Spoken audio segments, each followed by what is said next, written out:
kedves ismerőseim, barátaim, kollégáim, és legfőképpen kedves pektornásaink.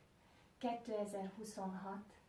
január 24-e egy nagyon fontos esemény volt a Pektorna mozgásfejlesztő program életében, és az én életemben is. Az elmúlt 23 évet ez a dal méltóképpen kifejezi. Szeretettel gondolok mindenkire. Hallgassátok meg!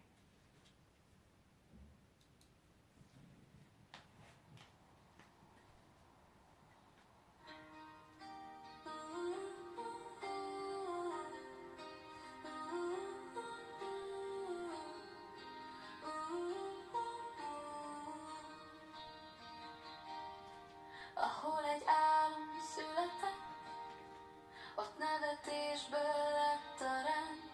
Szívből jött és úgy maradt, minden lépés, minden nap. Hétvégék csendje helyett mozdulat, labda repül, a szív szabad, kúztunk együtt, mint a gyermek, tudtuk mit jelent a kezdet. Gábor, Ildikó, velem álltak, hittek bennem, nem csak szavakkal. Majd jött Réka, 7 év fény, nevetésben telt az egész.